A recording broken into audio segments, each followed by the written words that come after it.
Lots of different lists out there about what entrepreneurial talents are. You can look them up in any kind of trade magazine, Inc. We have lots of traits that came from Gifford. They're all accurate. They're all good. What Gallup organization has done is they've done what they do best: collect data very, very rigorously, and then analyzed it over and over and over again, and then collected more data to really try to get to a very valid instrument of what would actually address and identify and describe and predict entrepreneurial success. So that's what we're going to do today in the time that I have with you. I'm going to do something that I don't normally do because I've gotten a lot of feedback lately that I don't tell people enough about myself and what I come from and what I know, and not enough personal stories. So I'm going to do something very uncomfortable for me today and actually tell some personal stories behind why we're doing this in the first place, why we started to pursue this entrepreneurialism in government question. So I came into government, I'm in my 20th year in federal service. I came in under the Presidential Management Intern Program, now Fellows Program. Yes, that's how old I am, because we used to call it the Intern Program until Monica Lewinsky got into a little trouble with our president. We changed the name of that program. I came in to Drug Enforcement Administration, into an office within an office within an office, to do management analysis. But I came into that program and there was no structure to the program. I came in to work into that office and it was up to me to figure out when or if or how I could do a rotational assignment, because that's part of what the program is all about. And I said, well, there's no program here, so why don't I create one? Why don't I create some structure? Why don't I build something? And I didn't build it just for me to go on and do the rotations that I did. I built it so that the very next year, we brought in 2 PMIs into the program, right into our office. The following year, we brought in 4 PMIs. So it's something that I do all the time. I figure out where there's a gap, and I try to fill it. I build something. I create something that can go on its own. I've gone from that office, and they continued it without me. But what I was able to do in that rotational, when I created those rotational assignments for myself, I was able to go off and do some really, really cool things. I was able to, one of the projects I had within Drug Enforcement Administration was to look at a serious problem we had. A $60 million lawsuit was waged against the department by the AMA and a host of other folks against our diversion fee control structure. That was a problem. I'm not an accountant and I'm not an attorney. But yes, I was happy to take on that challenge to figure out how to get us out of that $60 million lawsuit, between a rock and a hard place, because the department wanted us to take one route, our administrator wanted us to take another, and of course we had our the courts wanted to take us to a third route. But I'm happy to take on that challenge. That's not a problem at all. Built an infrastructure to actually solve the problem going forward using activity-based accosting techniques and put that into place for the organization. I was able to go on a rotational assignment to co-lead the Vice President's task force on crime mapping and data-driven management. Now, I did those things as a GS-9 and a GS-11. This has nothing to do with hierarchy. This has nothing to do with title. This has nothing to do with whether you're a manager or a leader. What we're going to be talking about today are entrepreneurial talents, and if you've got them, you got them, and you're going to use them. If you've got them in a moderate degree, there are ways to identify that talent and enhance it, invest in it, and figure out how to channel it and how to use it within your organization. People who are super, super high on this entrepreneurial talent profile are probably not already working in government. To be fair, this particular instrument is calibrated to private sector, so we'll talk about that in a bit. But the idea here is that we've got people in government, clearly we've got case studies that's been going on for quite a long time, who have entrepreneurial spirit, and it needs to be exercised. We need to identify it, we need to cultivate it, we need to find ways to channel it and put it to good use. Because that is correct, our system doesn't necessarily reward all of those things in high numbers. We'll go to the first slide. Gallup created their instrument for the private sector, right? So the instrument is all about identifying actual entrepreneurs. Why did they do this? We're going to go back to the beginning. Why did they do this? This graph is the reason they did this. Back in 2008, the numbers were not looking good. It was for the first time in the history from when we've actually started tracking economic growth through a variety of techniques that Gallup uses. For the first time, they saw the number of startups that were being created and the number of organizations, companies that were dying, those lines actually crossed for the first time in history. That's a problem, major problem for our economy. Significant problem for our economy. They said, we have to figure out what to do about this. We've got business schools out there. We've got very advanced business schools out there teaching people how to run businesses. What's happening? What's not working about this? So they started doing, again, what Gallup does and looking into the information, looking at the data to figure out what was going on and if they could find some way, some role in how to address it. So that was the problem they were facing. The solution, obviously, we're looking for economic growth. They're very, very highly concerned about this for our country. It's not looking good in the trajectory at this point. So we need more startups, right? We need more organizations to actually start up and let's see how, and to continue. We need to generate more good jobs, not just jobs, good jobs, quality jobs. So that people are invested and they're productive when they go to work and they're pursuing their careers and they're contributing to the economic growth by actually contributing very well through their organizational role that they have in their company. We need more scale-ups. It's not enough to have a bunch of small companies. We do. We need a lot of small companies. Mom and pop stuff is great. That's fine. What we really, and we definitely need the Fortune 500 companies as well. What we really need, though, are the folks in the middle. Those folks who are creating organizations, growing organizations from something very small to organizations that have about 100 people in them, where you've got good growth potential, both for the individuals in that organization and for the company itself, because that's what's generating GDP, because it's all going to be about the GDP. They said, well, how do we do that? Again, we've got business schools out there. They're teaching people all the things that they teach them. We're not going into that business. That's not working. Can we just, what, are you going to tell people just to work harder? You know, the good old-fashioned work ethic, but that's probably not going to do it because these entrepreneurs are actually working really hard. Lots of data tells us that they work 14, 16-hour days regularly, a lot more than most of us. Some of us do that. A lot more than most of us do. So it's not that they're not working hard. It's not like they don't have the models. What's missing? For them, what they thought was missing was identifying talent early, cultivating that raw talent and entrepreneurialism.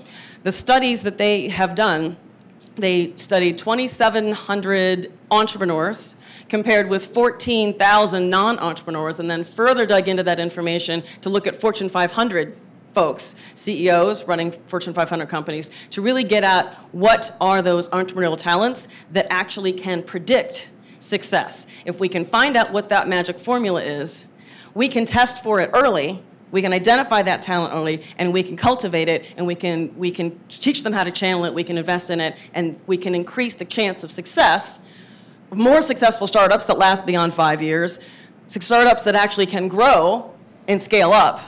And in the process, they're creating more jobs. In the process, creating more GDP. And maybe we can change the trajectory of these lines on this graph so that we actually have more startups and more growth, as opposed to our solo entrepreneurs and small organizations dying. So that's what we're doing. Next slide, please. So it's all about the talent identification. And that's what we want to talk about here today. This is the Entrepreneurial Profile. EP10 is what they developed. So Entrepreneurial Profile 10, there are 10 traits. Now, again, there are lots of other lists out there, and they're all very useful. None of them are wrong, but what you'll see a lot of, once you look at a variety of those lists, you'll see some very common themes. The idea here is not just to identify the talent and say, you're an awesome entrepreneur, go start businesses, here's some money, go do good things. No, what happens in this kind of formula is people who have that entrepreneurial talent, because it's a raw talent that's in there, you want to invest in it, but whether you invest in it or not, they end up exhibiting certain behaviors over and over and over again. So, and I didn't give you that much of my history, but I tend to exhibit some of that behavior over and over and over again. I take a problem that's put before me. I'm like, all right, well, we can solve this problem, but why don't we solve 2 other problems in addition to that? Or why don't I look ahead and not just solve the problem that's immediately in front of us? Why don't we solve something even bigger? Why don't we go backwards and actually solve for the root of the problem as opposed to just solving for the immediate need? right? These are the kind of things that entrepreneurs do all the time. And it is very much what Gifford was talking about. It's based in some kind of passion. It's based in some kind of sense of, I'm going to do a good thing. And yes, there's still a bottom line, there's still measurement, there's still all those things that go along with it in an entrepreneurial sense.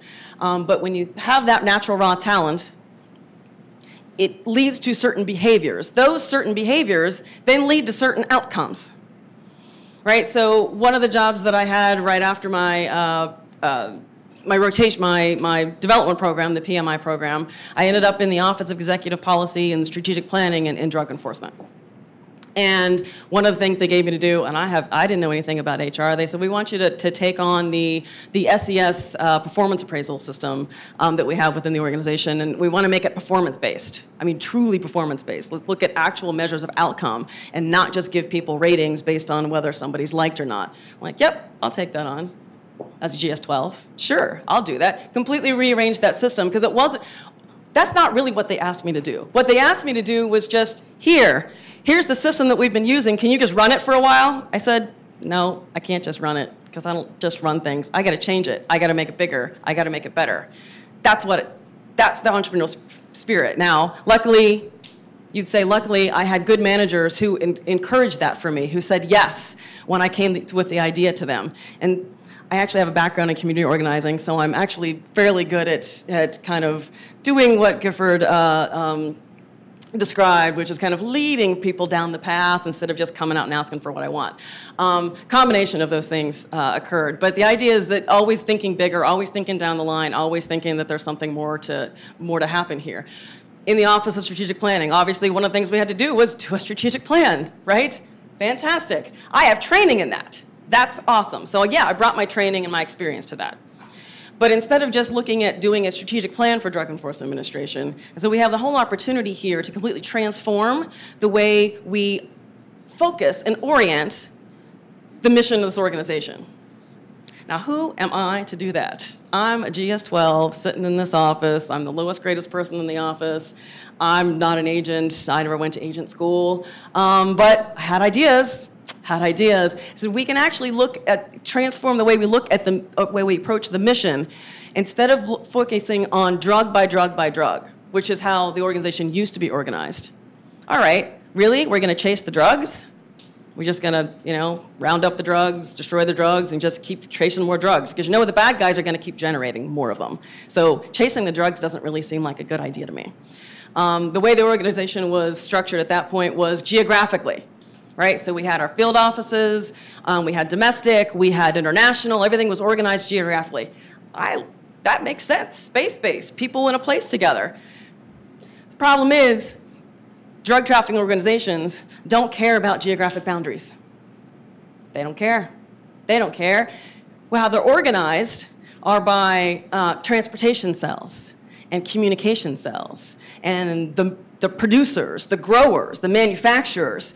That's how they're organized. We have to go after the organizations. So what we're able to do is completely transform the way the drug enforcement organized all of their case systems into what we call the priority targeting system, all organized on the basis of how drug trafficking organizations actually worked. Now, again, did they ask me to do that in the strategic planning process? No. But we had an opportunity to do something bigger and better, and that's pushing those boundaries and bringing people along with you as you go. Next slide, please. So, the assumptions that we bring to this are that there are people in federal government right now today, because I'm one of them, who have some of these entrepreneurial traits, talents, maybe in there, right? And this is why I was really happy to discover the EP10 to test that out. We've got people who have that kind of internal drive, right? Study after study says we're motivated by our mission. Like, we're driven to come in and do good things. And this is, again, what Gifford talked about. Like, these folks who are entrepreneurs are really driven to bring something new and better and different to the world or their market. So we've got that. We have people who have vision. We have people who are creative problem solvers. We can do this. And yeah, a little bit of chutzpah, a little bold, right? We have some of that. We also have some of the conditions in our organizational environment for entrepreneurialism to take place.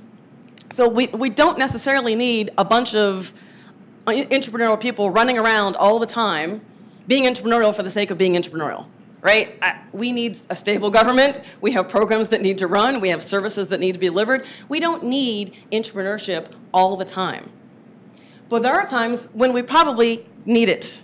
And that's when we don't have an authoritative mandate to actually do something, where there's no precedent for the thing that needs to be done, where there's nobody saying, here, I'm giving you the resources, I'm giving you the authority to go forth and do this thing.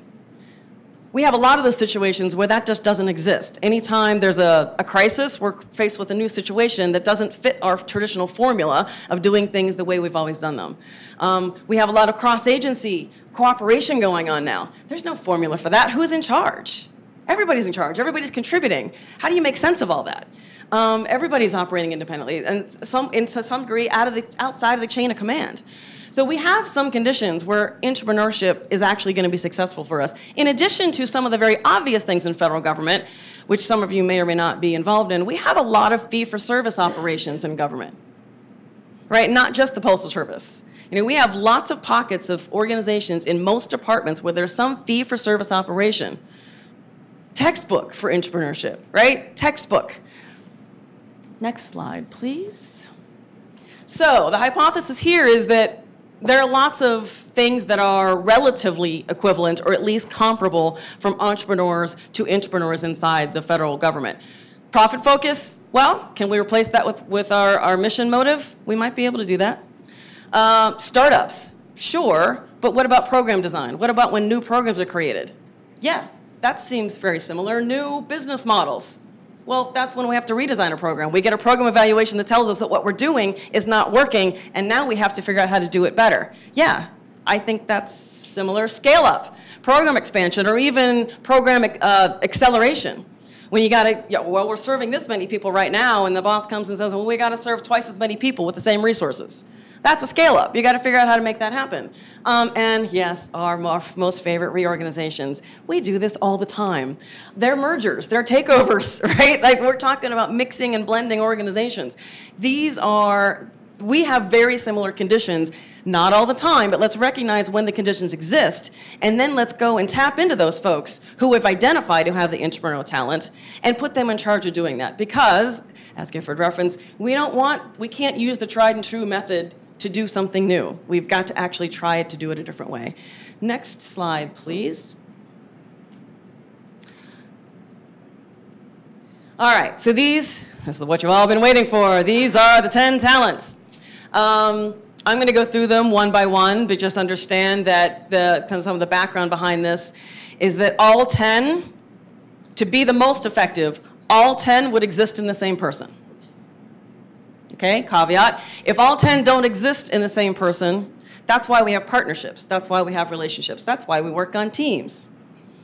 Sometimes you might have a high degree of talent in these, sometimes a moderate degree, sometimes a low degree, and that's what the instrument is for, is to tell us where a person is on that scale so that you can work with a coach, because that's the way Gallup intended for this to be used, that you take the assessment, you understand what your scores are, it produces a report for you, a small report, a very brief report, and you work with a coach who's been trained to work with you to identify your talents, how they're coming out for you in your workplace, when they're working for you, when they're not working for you, how to invest in them, how to channel them, to anticipate the kind of reactions you're going to get from other people so that you can use them successfully. So we're going to take this one by one. Take it away. The first one is, oh, sorry. I forgot I had one more slide. I'm not going to go into detail on this, but just understand that some of the research that they did and the data that they pulled, people who were high in the entrepreneurial talents here were the folks who were in those Fortune 500 companies who were leading the growth, who were leading the build-ups, who were leading the scale-ups. They definitely found a statistical difference in the folks who were regular entrepreneurs. Like, this is not the normal population. What's in yellow here is not the average everyday Joe. These are entrepreneurs in yellow. The folks in blue are the ones who are super successful entrepreneurs. So we've got a formula here. We've got some evidence. Okay, now we'll go through trait by trait.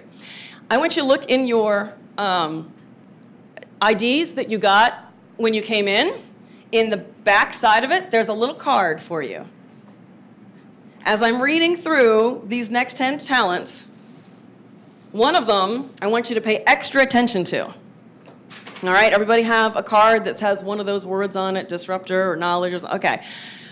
I'm going to go through all 10 talents very briefly and kind of describe them. When I get to yours, pay extra attention because you're going to be asked to do something in a few minutes. Have your attention now, right? All right, confidence. Confidence that's pretty much what it sounds like. This is a person who has a strong belief in a variety of things. Strong belief in their own ability. Strong belief in the ideas that they're generating. Strong belief in their organization. Strong belief in their mission. Pick one, pick a number of them. It's a person who has a strong belief and stands behind it unquestioningly. This is a person who is willing to go the extra mile because they actually believe really strongly in what they're doing. The behavior with that is that they speak confidently about things, which actually gathers other people to the cause. Right? If I speak confidently about this mission that we can change, we don't just have to do a strategic plan. We can do so much more than a strategic plan. I think this is a really good idea, and you start to talk about it.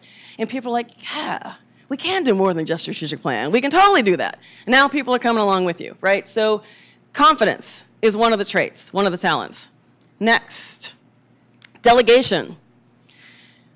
Can't do it all by yourself. If you're going to do anything significant, anything important, highly unlikely that you're going to be able to do it by yourself. You've got to be able to task out those things that are going to help build and grow that organization, right? That's great. You have the idea. It's great that you have the skills to maybe even start it happening, but you've got to do more than have the idea and have the skills to get it started. You've got to build an infrastructure. You've got to, win people over. You've got to do marketing. You've got to do web design. You've got to do all kinds of things in all kinds of areas. You need to find people to delegate those tasks to so that you can focus on the things that you're extra good at.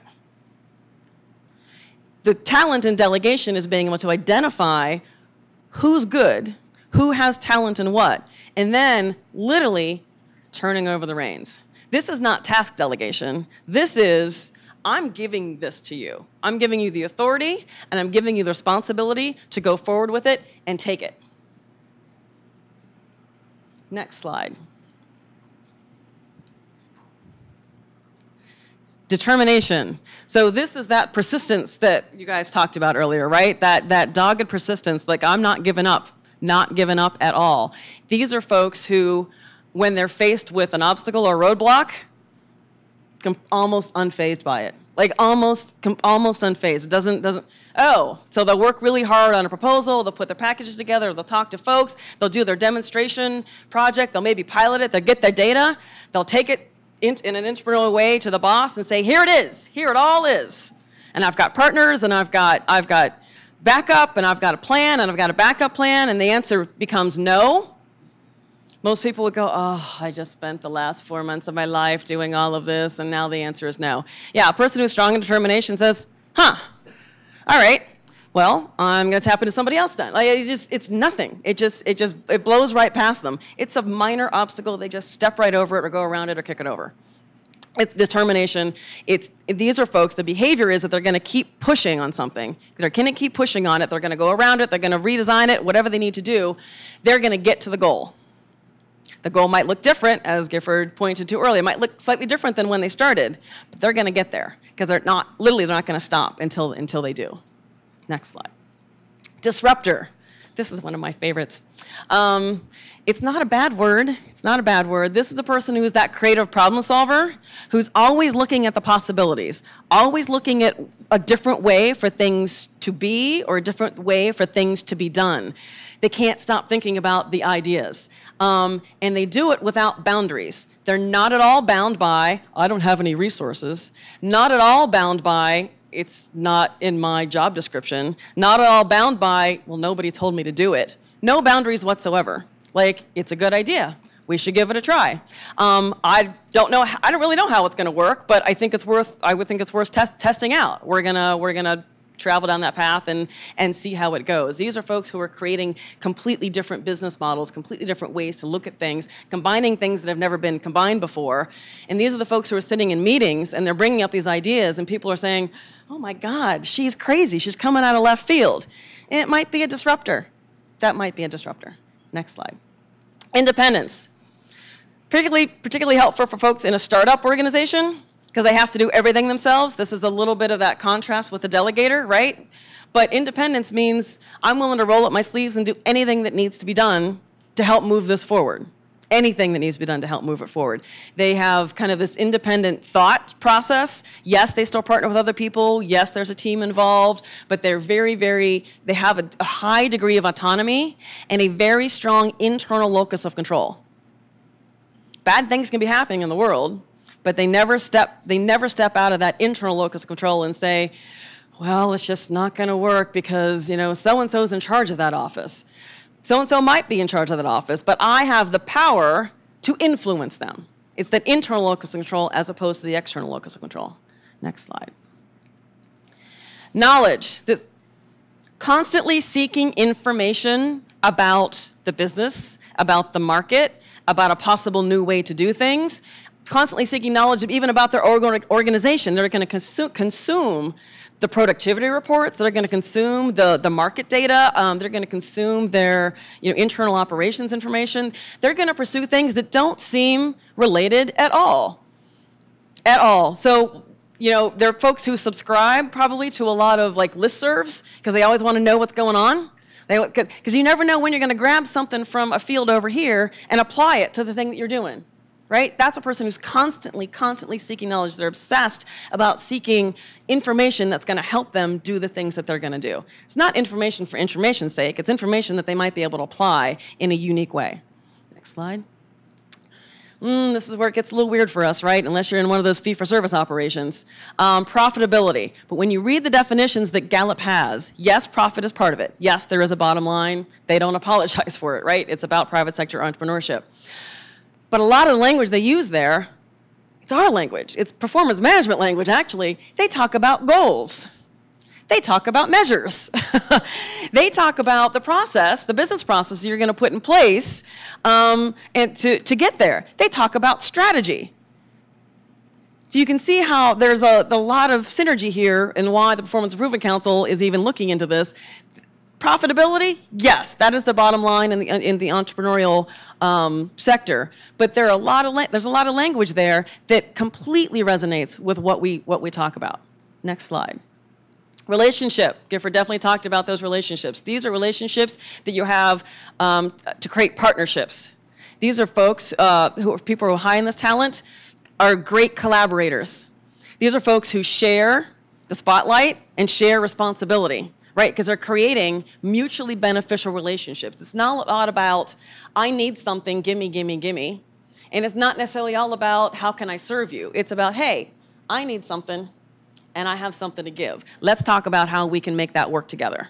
This is what they're doing, and they build a tremendous amount of trust and loyalty in those relationships. And they develop actually a broad network of folks. Similar to the knowledge seeking, these are folks who will go out and meet new people. Not because they know exactly how they might be useful in the future, but when you have that broad network of folks across a variety of disciplines, when the idea happens, now you have somebody you can go talk to.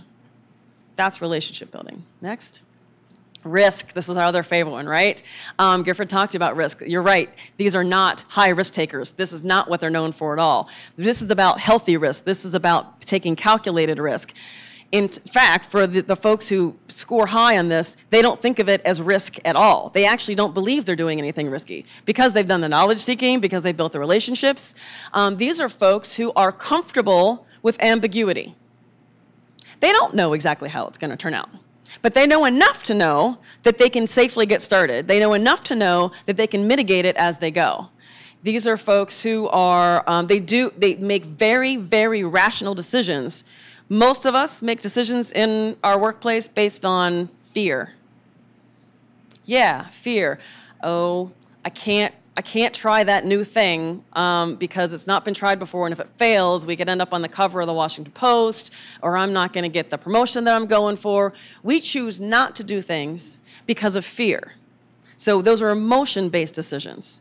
The risk takers here, they make rational decisions. They look at the numbers. They look at the analysis. They make the calculation. They say, I'm willing to make this much investment in this thing, knowing that there's this much chance that I'd win, this much chance that I'd lose, and I'm willing to take that bet. And I know what the mitigation factor is if it goes south. I know what the plan B is. I know how I'm going to mitigate. I know how I'm going to take care of that. That's what they're doing. And I think we have one more. Last one is selling. I know it sounds a little icky, you know, but this is similar to, this is really the person who feels so strongly and passionately about their organization or the idea or the program or the service that they are an ambassador for that program, that idea, that service. And they talk it up, and they talk about the benefits. Internally, it helps within an organization because it rallies people around, hey, we are doing good things. We're doing great things. Internally, it has a tremendous effect on the organization. Externally, it works because it's selling the benefits to the customers, the beneficiaries, creating market where market doesn't exist. We have similar situations in government, right? We have beneficiaries who need services. We know that not all of them access the services because they think they're not going to get the approval, or they think it's too much paperwork, or there are too many conditions that come along with it. There's a lot of selling we can do inside government, even for our beneficiaries of the services that we deliver. There we go. That is the EP10. I hope you paid extra attention to the trait that's on your card, because you're going to be using that soon. That's it. Thank you.